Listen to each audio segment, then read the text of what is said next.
हर इंसान के पास एक कमजोर बिंदु होता है, एक ऐसा डर, अधूरा सपना या पुराना जख्म जो उसकी सोच और फैसलों को छुपकर नियंत्रित करता है। अगर तुम इसे ढूंढ लो तो तुम्हारे पास उसका सबसे असरदार हथियार होगा। इसे खोजने के लिए सीधे सवाल मत करो। लोग अपनी असली कमजोरी शायद ही कभी खुलकर बताते हैं। इसके बजाय छोटे छोटे संकेतों पर ध्यान दो। बात करते समय आवाज का बदलना, आंखों का इधर उधर होना या किसी खास विषय पर चुप हो जाना, ये सब उसकी असल कहानी के दरवाजे हैं। जब तुम्हें लगे कि तुमने उस दरवाजे की चाबी पा ली है तो उसे एकदम मत खोलो।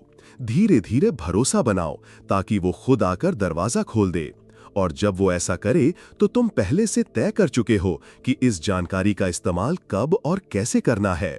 याद रखो, ताकत केवल ये जानने में नहीं कि कोई क्या छुपा रहा है, बल्कि इस बात में है कि तुम कब और किस तरह उस सच को इस्तेमाल करते हो। मानव दिमाग एक पैटर्न का गुलाम है। अगर तुम किसी को लगातार एक खास तरह के संकेत, शब्द या रवैये के आदी बना दो तो वे बिना सोचे समझे उसी दिशा में प्रतिक्रिया देंगे। यही वो जगह है जहां तुम अपनी सबसे गहरी पकड़ बना सकते हो। शुरुआत में ये संकेत छोटे होने चाहिए, एक खास शब्द, एक खास नजर या हल्की सी मुस्कान। धीरे धीरे उनका दिमाग इसे एक ट्रिगर की तरह पहचानने लगेगा और एक दिन तुम्हें सिर्फ वही ट्रिगर इस्तेमाल करना होगा और उनकी प्रतिक्रिया तुम्हारे पक्ष में होगी। ये तरीका इतना सूक्ष्म होता है कि सामने वाले को कभी एहसास भी नहीं होता कि उसकी सोच और क्रिया पर तुम्हारा नियंत्रण है। वो इसे अपनी प्राकृतिक प्रतिक्रिया मानेगा, जबकि असल में वो तुम्हारे खेल का हिस्सा बन चुका होगा। याद रखो, ताकत का सबसे सुरक्षित रूप वही है जो अदृश्य हो। अगर वे तुम्हारा असर महसूस न करें तो वो असर सबसे लंबा टिकता है।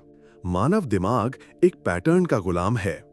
अगर तुम किसी को लगातार एक खास तरह के संकेत, शब्द या रवैये के आदी बना दो तो वे बिना सोचे समझे उसी दिशा में प्रतिक्रिया देंगे।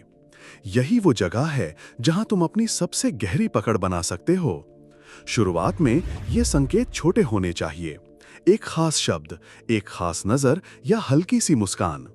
धीरे धीरे उनका दिमाग इसे एक ट्रिगर की तरह पहचानने लगेगा और एक दिन तुम्हें सिर्फ वही ट्रिगर इस्तेमाल करना होगा और उनकी प्रतिक्रिया तुम्हारे पक्ष में होगी। ये तरीका इतना सूक्ष्म होता है कि सामने वाले को कभी एहसास भी नहीं होता कि उसकी सोच और क्रिया पर तुम्हारा नियंत्रण है। वो इसे अपनी प्राकृतिक प्रतिक्रिया मानेगा, जबकि असल में वो तुम्हारे खेल का हिस्सा बन चुका होगा।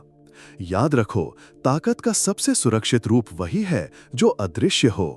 अगर वे तुम्हारा असर महसूस न करें तो वो असर सबसे लंबा टिकता है। कभी कभी जीतने के लिए सामने से हमला करना जरूरी नहीं। बेहतर है कि तुम माहौल को इस तरह बदल दो कि दुश्मन खुद गलतियां करने लगे। ये वही सिद्धांत है जहां तुम हवा की दिशा मोड़ते हो, न कि सीधे तूफान पैदा करते हो। इसके लिए धैर्य सबसे बड़ा हथियार है। जब तुम चुप रहते हो, देखते हो और इंतजार करते हो तो लोग खुद अपनी जल्दबाजी से फिसलने लगते हैं। ये खासकर तब असरदार होता है जब तुमने उनके अंदर अनिश्चितता का बीज बो दिया हो। छोटे छोटे संकेत, अधूरे वाक्य या हल्की सी असहमति उनके दिमाग में जगह बना लेती है और जैसे जैसे वो जगह बढ़ती है उनका ध्यान बढ़ता है, आत्मविश्वास कमजोर होता है और वहीं पर तुम निर्णायक चाल चलते हो। याद रखो, सबसे गहरी चोट वही होती है जो दुश्मन खुद को देता है और तुम्हारा काम बस हालात को उस दिशा में मोड़ना है। अगर तुम चाहते हो कि लोग तुम्हारे हिसाब से चलें तो उन्हें ये एहसास होना चाहिए कि वे अपने हिसाब से चल रहे हैं। आदेश और दबाव से कभी भी गहरा असर नहीं बनता, बल्कि उल्टा लोग विरोध करना शुरू कर देते हैं। इसके बजाय ऐसा माहौल बनाओ जिसमें तुम्हारा विचार उनका विचार बन जाए। उन्हें ये लगे कि यही वो रास्ता है जो उन्होंने खुद चुना है। एक बार जब ये भ्रम जम जाए तो वे पूरी ताकत से उसी दिशा में आगे बढ़ेंगे, भले ही वो दिशा तुम्हारे लिए फायदेमंद हो। इस प्रक्रिया में मौन एक गुप्त हथियार है। जब तुम कम बोलते हो और ज्यादा सुनते हो तो सामने वाला खुद को खुला छोड़ देता है और जो बातें वे तुम्हें अपनी मर्जी से बताते हैं वही तुम्हारे सबसे कीमती हथियार बन जाते हैं। याद रखो, सबसे मजबूत जंजीर वही है जिसे पहनने वाले को लगे कि ये उसकी अपनी पसंद है।